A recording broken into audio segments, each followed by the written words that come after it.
everyone, welcome back to Nails Before Films. Today I'm finally going into movies that I highly enjoyed in 2023. Yay! Now, these last five movies are in no way perfect. There are, of course, problems with these movies as well. However, I enjoyed them very much. I watched all of them in theaters and I rewatched all of them. I love these movies and I even bought steelbooks for some of them. Anyway, although Christmas is over, the first movie on the nice list is Mission Impossible Dead Reckoning Part 1.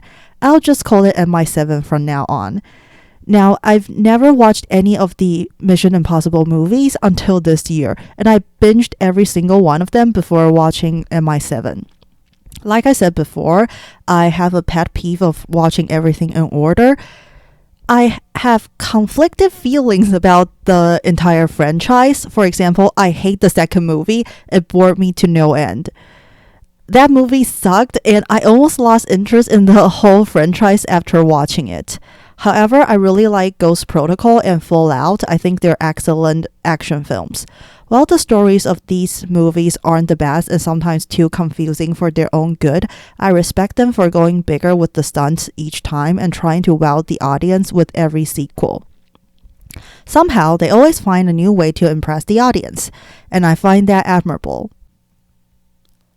I originally wasn't going to watch MI7, at least not in theaters, because like I said, I didn't watch any of the previous ones. However, after borrowing Fallout on Blu-ray from the library and watching the behind the scenes, I couldn't help but respect the entire crew, not just Tom Cruise who did those incredible stunts. Like the Halo jump in Fallout, the cameraman had to jump off the plane backward in order to shoot Tom Cruise's jump. How insane is that? So I decided I wanted to support their new movie in theaters, which wasn't doing so well at the time. I dragged my dad with me, who wasn't interested in watching a Tom Cruise movie. He had just watched Heart of Stone on Netflix and thought MI7 would be something like that.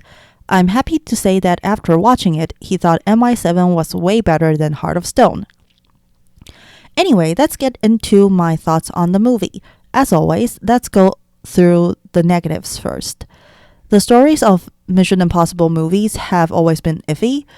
On one hand, the twists and reveals are generally okay, but the plots are mostly overcomplicated and they're not presented to the audience in a way that's easy to understand. For example, in Fallout, I wasn't sure who John Lark was, what his plans were, and what his connection to Solomon was. This is mostly because a lot of these things are introduced to you by Ethan's mission briefings, which are essentially exposition dumps. Maybe it's just because I'm dumb, but I usually forgot what their objectives were halfway through the movie. So, the whole thing is a bit difficult to follow to begin with. And on top of that, there are the moles, spies, betrayals, and face masks thrown in there as well, making it even more convoluted. While sometimes they're done in a smart way, they're generally too complicated for their own good. The same problem exists in MI7. When I was watching the movie for the first time, I was really confused as to what the entity and Gabriel's plan was. He didn't take the key at the party and he left without killing Grace or Ilsa, and somehow they all ended up on the bridge and that was where he killed Ilsa.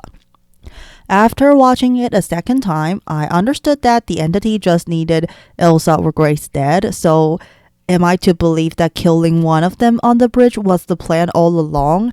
But how did it know Grace and Ilsa would end up there? They weren't misdirected by the entity like Ethan, so how?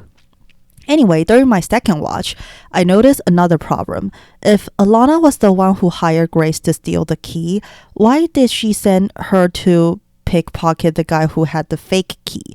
Since Alana had the other half of the key, she should be the one who sent the buyer to the airport, right?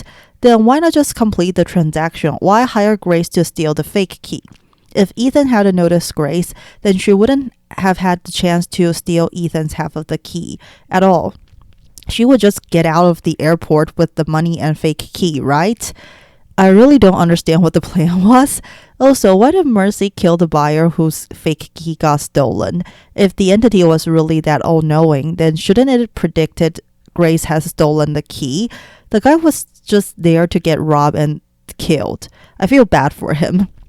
Also, the twist of the entity actually being created by the US government was weak too. I was really confused when that happened because I already forgot who the guy with the glasses was at that point. I was like, who's this guy again? Why is he here? I don't really get the meaning of that twist because it didn't change the plot, at least for part 1. The guy just randomly showed up and got killed. It wasn't a twist that made me go, wow, that's insane. It was more like, okay. Another thing I like to complain about is the cast. I feel like Luther and Benji are so sidelined in this movie. They're pretty much just there to support Ethan here and there, but their roles are significantly less relevant than characters like Grace. As Ethan's longtime allies, one from the first movie and one from the third, I don't like how they're sort of Ethan's accessories in this movie. However, I do like how Luther is the one who tells Ethan not to kill Gabriel. As his ally for the longest time, it makes sense he's the one who reminds Ethan of their objective. But overall, the two feel like they're just there. Luther even leaves after the second act to work in an isolated place without the entity's interference. Maybe it was because of the pandemic, but it's quite a shame that they were less prominent in this movie. Hopefully, they'll have a bigger role in the next one. Now that the complaints are out of the way, let's get to the good stuff. First and foremost, it's of course the action. The stunts are, as always, amazing and breathtaking. When the motorcycle jump happened, you could feel the entire theater holding their breaths. And then the guy next to me actually whispered, "That's incredible."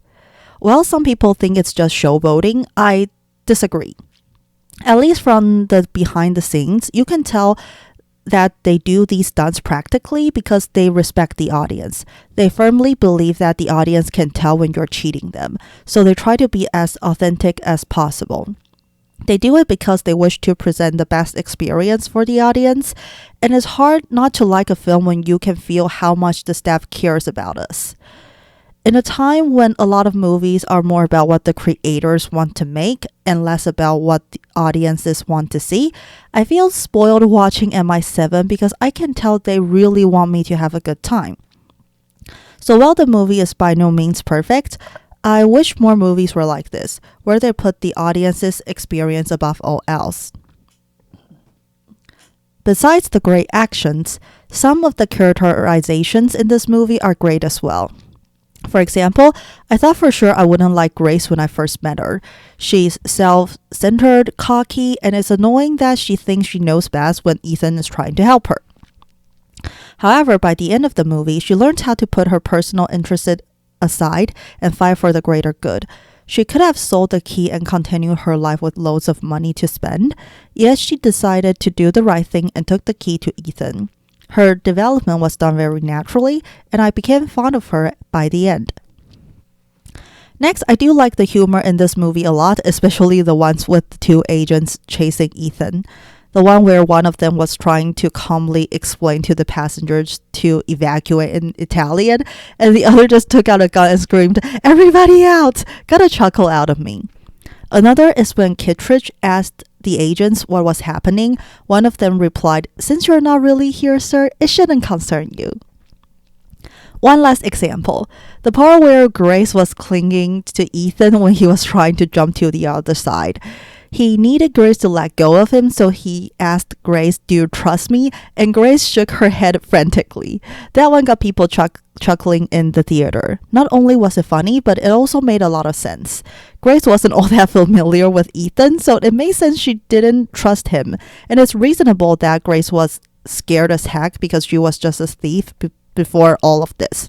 So life and death situations were too much for her. Overall, Mission Impossible: The Reckoning Part 1 is a great action film that really aims to provide the audience with a unique and thrilling experience. The themes about truth and AI hit pretty close to home in this day and age. It's a shame that it didn't do that well at the box office. It really is an excellent film. I think originally MI8 was supposed to be Ethan's last movie, but the director and Tom Cruise said they had ideas for more future films. I'm not sure how I feel about that. On one hand, I don't think this franchise needs more movies, but on the other, I'm sure they can come up with ideas audiences will enjoy. Anyway, I'm super excited for the next movie, whatever it'll be called. Hope you guys like my review and my Dead Reckoning stunt nail. As always, like, subscribe, comment, share, do what you want. Keep nailing it, and this video will self-destruct in 5 seconds. Just kidding, but good luck anyways, people.